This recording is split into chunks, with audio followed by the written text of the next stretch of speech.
importante para nosotros para ver en qué situación se encuentra el paciente, ¿ya? Es decir, si tiene muchas enfermedades, diabetes, presión alta, etcétera, y además si está compensado o no. Entonces, la valoración preanestésica tiene el objetivo de reducir la mortalidad de los pacientes, ¿ya? La valoración preanestésica puede ser realizada en consulta externa, ¿no?, para programar una cirugía, o también puede ser realizada en emergencia, ¿no?, en una situación de una cirugía por una apendicitis, por ejemplo, ¿no?, una colecistitis crónica artificial. Hay que fijarnos y ser muy minuciosos en las preguntas, ¿ya?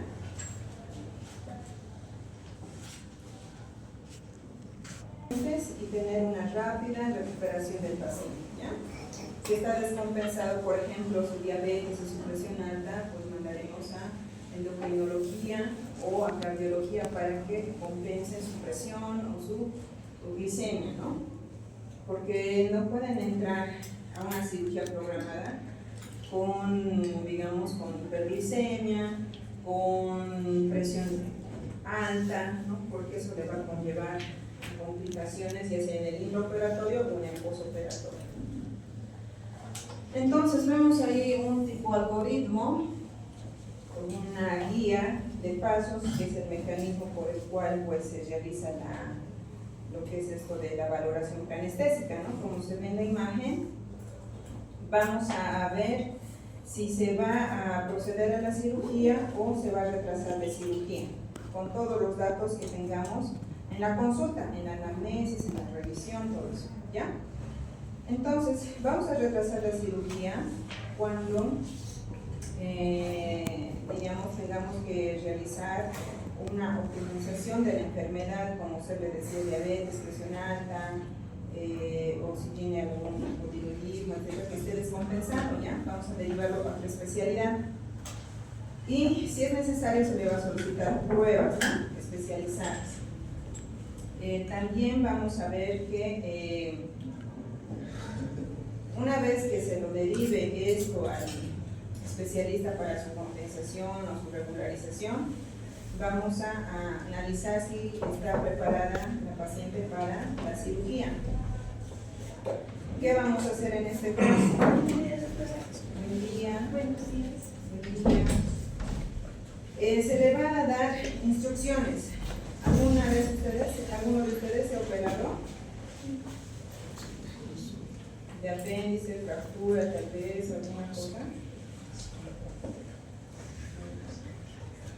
Se les da instrucciones al paciente preoperatorias, ¿ya? Cuando viene, se lo revisa, digamos que es un paciente sano, como alguno de ustedes, se le recomienda principalmente las horas de ayuno. Previo a la cirugía, por lo menos unas 8 horas debe tener, entre 6 a 8 horas, ¿ya? Ahora también tiene que evitar, por ejemplo, de resfriarse antes de su cirugía, ¿ya? Si se resfría por algún motivo y el día de su internación está resfriado, con tos, tiene secreción nasal, pues tiene que avisar para reprogramar su cirugía, porque no entran generalmente pues resfriados, algo que fuese una emergencia. ¿Por qué? Les voy a explicar. Cuando nosotros hacemos anestesia, ya sea general o regional, por así decirlo, si es un paciente para una hernia, ¿no?, generalmente hacemos anestesia raquídea, que es de la cintura para abajo, que está adormecido, pero por ahí se prolonga la cirugía, porque este tipo de anestesia raquídea dura 2 horas y media más o menos. Si por algún motivo se prolonga y ya siente dolor el paciente, tendríamos que intubarlo. Intubarle implica ponerle un tubito a través de la boca y pues se pueda dormir el paciente. Si está resfriado, el riesgo es de que, como ya está irritado la vía aérea, puede cerrarse eso, ¿no?, y puede ser peligroso para el paciente, ¿ya? Es una probabilidad, no quiere decir que todos son así, ¿no? Con esto queremos nosotros disminuir los riesgos. Entonces, si está resfriado, obviamente no queremos que se espasme nada al paciente, ¿no? Entonces, una vez que se dan las recomendaciones al paciente, se procede a la cirugía, ¿no?, como se menciona acá. Una vez que ya pues, se realizó la cirugía, vamos a ver el posoperatorio cómo está. ¿Está bien? ¿Está sin dolor? Si hay alguna cosa tal vez de compensar, por ejemplo, si su diabetes, cómo está saliendo de quirófano, su glicemia, ¿no? Previo a la cirugía igualmente se procede a tomar la glicemia. Entonces, como vemos acá, en la columna central es cuando el paciente ya ha sido operado y ya se está viendo su posoperatorio, ¿no? Pero en esta otra columna es cuando se va a suspender o se va a diferir la cirugía porque el paciente no ha llegado a compensarse, ¿no?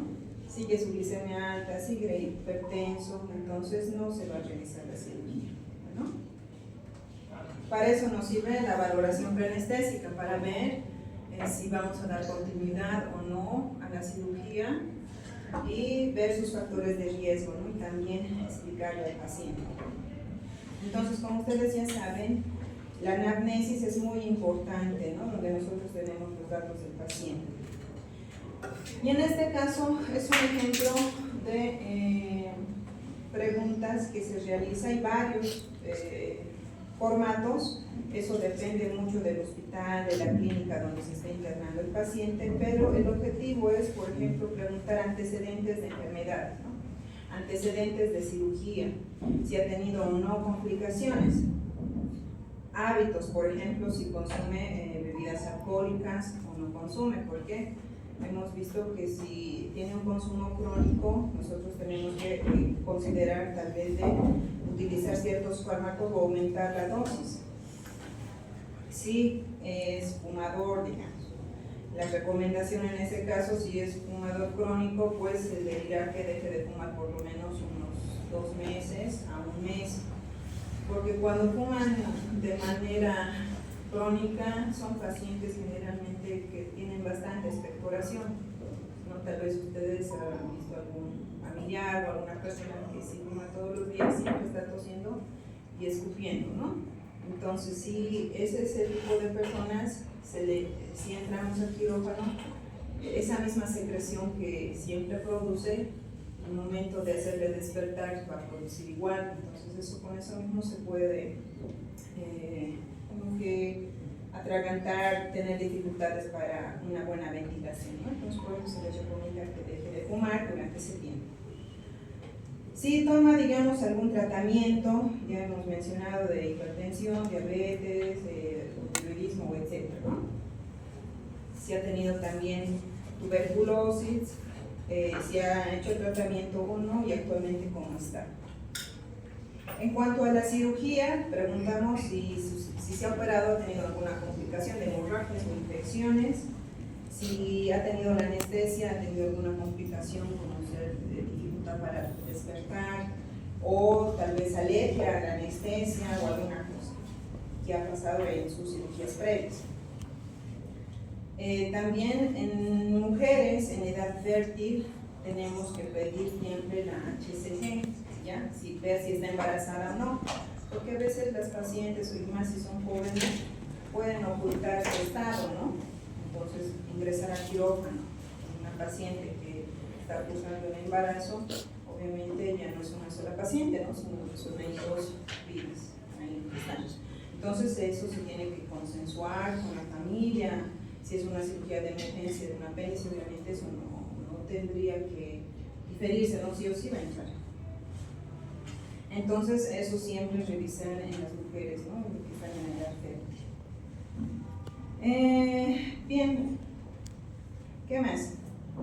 Si estos pacientes están con un tratamiento por alguna enfermedad, también es el momento para nosotros decir si va a continuar o va a discontinuar su tratamiento, ¿no? Y acá estamos viendo algunos ejemplos que ustedes lo van a ir viendo. Por ejemplo, si es consumidor, ¿quién es? La sustancia y los efectos adversos que puede tener, ¿no? Como el caso de la historia de la anestesiología, hemos visto que uno de los factores también que no funcionaba cuando ha hecho su prueba era porque era un paciente alcohólico crónico y la dosis era insuficiente, ¿no? Entonces, cuando son pacientes que consumen de forma crónica, nosotros tendemos a aumentar la dosis. Ahora, si es un paciente, por ejemplo, en un accidente de tránsito que ha consumido bebidas alcohólicas recientemente, que se llama alcohólico agudo, entonces en ese caso ya es lo contrario, nosotros tenemos que disminuir la dosis, porque cuando están como, y sabiendo de que no es un alcohólico crónico, ¿no?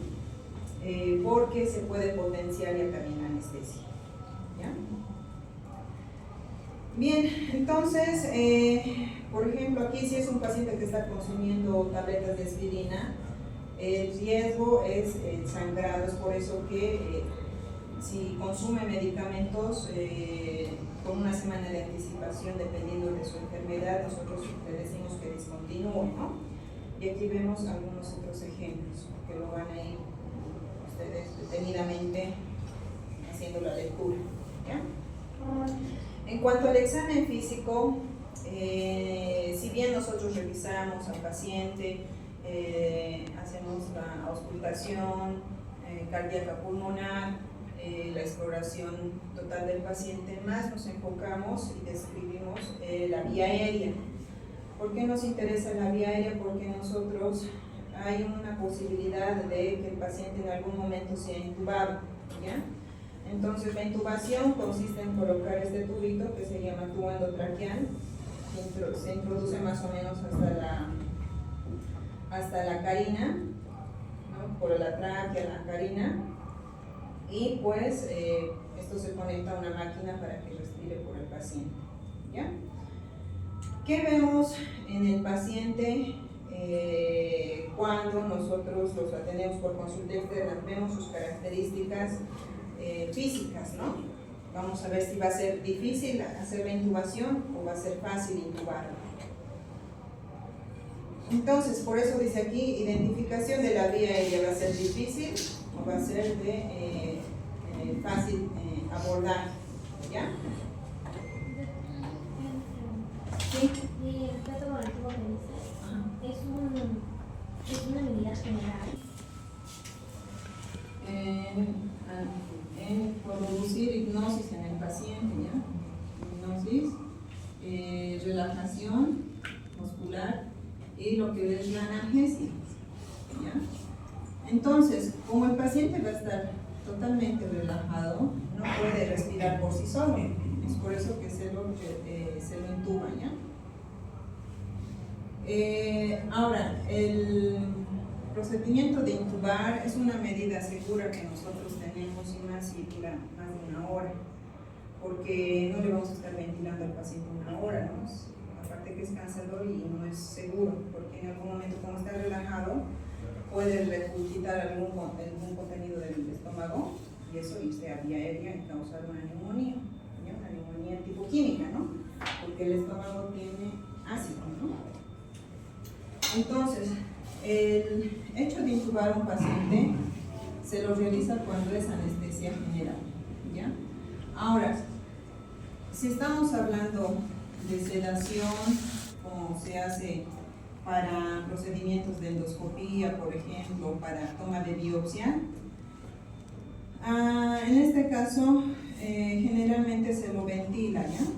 Se lo ventila con una máscara. Igual, en este caso la sedación, las características del paciente va a ser que igual va a tener hipnosis y también va a tener analgesia, pero casi no está presente la relajación, es decir, nosotros no usamos fármacos para que esté totalmente relajado, ¿no? Si no se duerme, pasa unos 10-15 minutos y después él solito empieza a ventilar, ¿ya? Entonces nosotros le apoyamos en ese tiempo. Por eso cuando dices en todos los pacientes, ¿no? Preguntaré, ¿en todos los pacientes si intubamos? No, era de que digamos, si una persona delgada, o algo, si el tubo que usted dice que se mete por la carina es una medida general El tamaño del tubo depende de la estatura, generalmente, del paciente, ¿ya? Si es un paciente estándar entre nuestra estatura boliviana, digamos, para las mujeres. Generalmente el número del tubo es el 6.5 o hasta 7, ¿ya? En el sexo femenino. En el sexo masculino, el número de tubo generalmente es entre 7, 7.5 y si es muy alto, hasta el tubo número 8, ¿ya? Tal vez el tubo número 8, aquellos que están midiendo entre 1.90 o 1.80, ¿ya? Pero si es de forma estándar, es entre el 7 y el 7.5, ¿ya? Tiene que ver mucho con la estatura del paciente, ¿ya? Y obviamente en los niños, en los pediátricos, son tubos más pequeñitos, ¿ya? Y hay fórmulas para hacer el cálculo en los niños pediátricos, ¿ya? Pero de forma estándar esos tubos nosotros manejamos, pero si es pequeñito hay unas fórmulas. Vemos en el paciente sus características anatómicas para nosotros predecir si va a ser una vía aérea fácil o va a ser difícil intubar. Y vamos a ver que hay diferentes escalas que nos van a hacer la sumatoria para decir si va a ser fácil intubarlo o no. Una es la clasificación de Magnum-Patti. Como vemos en la imagen, aquí están las características anatómicas, ¿no? Cuando ustedes se miran al espejo, por ejemplo, pueden ver estas estructuras o también puede que no vean. Entonces ustedes mismos pueden clasificar su vía aérea si va a ser de la clase 1, clase 2, clase 3 o clase 4. Una vía aérea fácil sería esta, ¿no? Donde se ve todas las estructuras, como ser la úvula, se ve también el paladar blando, el paladar duro, los pliegues, ¿no? La amígdala. Entonces, si le decimos a un paciente que abra la boca y vemos todas estas estructuras, podríamos decir que va a ser fácil intubar, ¿ya? En este caso, clase 2 es cuando vemos, por ejemplo acá, la úvula se ve en su totalidad, ¿no? En cambio acá en la clase 2 la úvula, la punta de la úvula está como que un poco ocultada, ¿ya? Entonces se puede ver las otras estructuras y posiblemente una clase 2 relativamente fácil, entre difícil sería, ¿no? Pero ya la clase 3 y la clase 4, donde en la clase 3 solamente se ve el paladar duro y blando, y en clase 4 solamente el paladar duro, podríamos decir que va a ser difícil intubar. ¿Por qué? Porque puede que el paciente, si no se ve todas estas estructuras, quiere decir que puede tener la lengua demasiado grande, ¿no? Es una macroglosia, o tal vez un tipo de edema, etcétera, ¿no? O su contextura puede ser así. ¿Por qué en la clase 3 y 4 va a ser difícil? Porque nosotros al momento de intubar hacemos el abordaje con el tubo, ¿no? Y para hacerlo, lo que nosotros vemos es la glotis. Esta glotis tiene unas cuerdas bucales, ¿no? Aquí están los anillos traqueales. Y pues nosotros tenemos que ver toda esta estructura para poder introducir el tubo. Y generalmente en estos pacientes con Magnum-Patti 3 y 4 está pues tapado esto, no se puede visualizar o se ve solamente una parte, la parte inferior, entonces es más difícil el abordaje, ¿ya? Esta clasificación de Magnum-Patti tiene una sensibilidad, es decir, es bastante bueno para predecir si va a ser difícil o fácil intubar, ¿ya? ¿Qué más? Acá vemos la descripción, también se llama Magnum-Patti, que está modificado con San Juan, pero es lo mismo, ¿ya? En cuanto a la clasificación. Ahí están las partes y cómo se lo ve en un paciente, digamos que estaría con Magnum-Patti 1, donde se ve todo, Magnum-Patti 2, la punta de la óvula posiblemente no veamos, y Magnum-Patti 3, el paladar blando y el duro se ve, y el 4 solamente se ve el paladar duro. Hasta ahí es la clasificación de Magnum-Patti. Hay otra clasificación que es la distancia interincisiva, que esto está muy relacionado con la apertura bucal. ¿Qué hacemos? Hacemos la medición entre los incisivos, ¿no? Y vemos qué distancia tienen entre estos.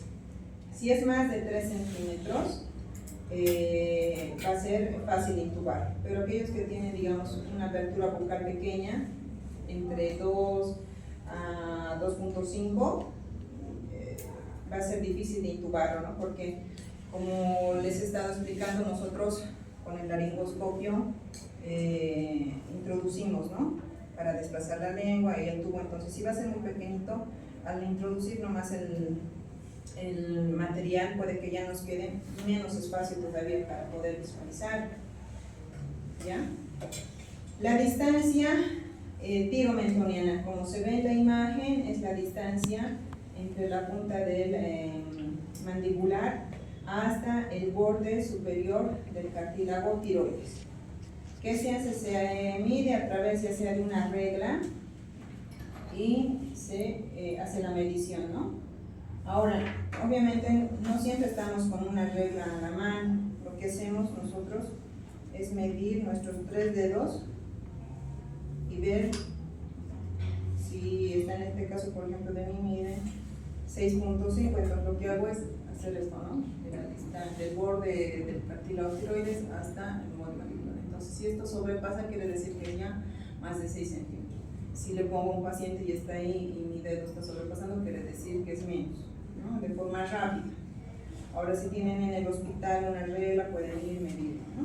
Pero nosotros hacemos generalmente, medimos nuestros dedos y vemos, ¿no? Si es más o menos, y tenemos una medida para ver y clasificarlo de la clase 1, 2 y 3. Como verán, la clase 1 y 2 generalmente son fácil de intubar, ya la 3 ya sería difícil, ¿ya? Porque tiene cuello corto. Hay otra también, la distancia esternomentoneana, como dice su nombre, se mide desde la punta del borde mandibular hasta el ángulo de Lewis. Y esta distancia tiene que ser más de 13 centímetros para ver si es una vía aérea fácil. ¿Ya? Cuando se le interroga también al paciente sobre algunos antecedentes, por ejemplo, si ronca cuando duerme, es para saber si al momento de la extubación va a tener alguna dificultad, ¿no? Generalmente los pacientes que roncan puede ser que igual la lengua, como están relajados cuando uno está durmiendo, tiende a caerse, ¿no? Entonces es lo que produce el ronquido. Y nosotros vemos esto para al momento de extubarlo, ponerle semisentado o posicionarlo de mejor manera, ¿no? Entonces aquí se le pregunta, por ejemplo, es un cuestionario donde nos permite ver si tiene el paciente el síndrome de apnea del sueño. Tal vez ustedes tienen algún conocido que está durmiendo y empieza a roncar, después deja de roncar y después del golpe, ¿no? Así como si estuviese ahogándose, tiene como un despertar o como si estuviese ahogando, pues, ¿no? De repente respira de forma brusca. Entonces nosotros igual hacemos este interrogatorio, porque si estamos ante una sedación o una intubación, eso nos predice si va a ser fácil ventilarlo o va a ser difícil también, ¿ya? Para que nosotros no solamente tengamos pues a la mano lo que es la máscara, sino también la cánula u otros dispositivos más para ese paciente, ¿ya?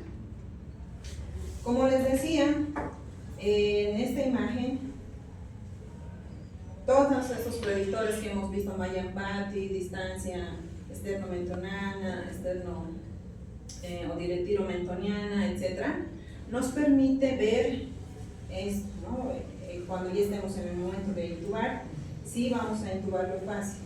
Entonces acá, como ven, como sombrerito es la epiglotis, estas estructuras blanquecinas son las cuerdas bucales, y acá atrás incluso se ven los anillos traqueales, ¿no? Estos anillos traqueales obviamente son parte de la tráquea y nosotros introducimos por acá el tubo. En este caso, seguramente el paciente no está relajado, por eso están las cuerdas bucales cerradas. Entonces, cuando hay un espasmo o laringoespasmo del paciente, esto es lo que ocurre, se cierra. Y si esto se cierra, ¿por dónde va a entrar el oxígeno, ¿no? Entonces, eso es peligroso para el paciente si no se lo soluciona de forma inmediata. ¿Ya? Bien, acá hemos visto una lista de exploración de la vía aérea, ¿no? Aquí hay otros ejemplos también. La distancia tiromentoniana, también medimos el grosor del cuello, ¿no? El rango del movimiento de la cabeza, pacientes que tienen, digamos, artritis, artrosis, los deditos deformados, ¿no? por una enfermedad. También esto está presente en la columna. A veces si les dices que haga extensión no pueden, entonces ahí están. Y cuando nosotros intubamos hacemos una ligera hiperextensión para que nos permita visualizar la vía aérea, ¿ya? Los dientes también es importante ver si están en buen estado o no, porque si están, digamos, en mal estado o están medio rotos, como es un instrumento metálico el que utilizamos, puede ser muy brusco tal vez para el paciente porque no estaba muy bien los dientes, pueden incluso salirse, ¿ya? Ahora, como les decía, todo lo que estamos valorando en este paciente realmente nos va a decir va a ser fácil, va a ser difícil, y si tiene Mallampati 4, difícil siempre va a ser intubarlo, digamos. Han hecho estudios y han visto cuál es la sensibilidad y especificidad de este tipo de valoraciones que hacemos, ¿no? La apertura bucal, por ejemplo, tiene una sensibilidad del 26 al 47%. La distancia tiromentoniana, o sea, mientras mayor sensible es, mientras más llegue al 100%, es mucho mejor, ¿no ves la prueba? Entonces, quienes están llegando casi al 100, podemos decir que es la distancia tiromentoniana y el Mallampati, ¿no? Y el Mallampati modificado. Luego, la apertura bucal, entre el 26 y 46%, y la protrusión mandibular, que es cuando le dices al paciente que los dientes inferiores sobrepongan a los superiores, ¿no? Si puede hacer este movimiento, entonces llevar esto hacia adelante también es un buen predictor, ¿no? Porque hay pacientes que no pueden hacer ese movimiento. Entonces nosotros teniendo, digamos, si me dicen un Mallampati grado 3, una distancia tiromentoniana menor a 6 centímetros, tal vez un cuello grueso, en el varón si es igual a 40 centímetros. Entonces todos estos datos me dan para decir que va a ser difícil intubarlo posiblemente este paciente, ¿ya? Cuando hagamos los casos clínicos vamos a ir viendo eso, ¿ya? Si tenemos todos los datos, ¿va a ser fácil intubarlo o difícil? ¿Ya?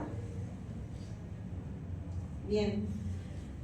Ahora vamos a hacer la práctica, ¿ya? Este es el QR donde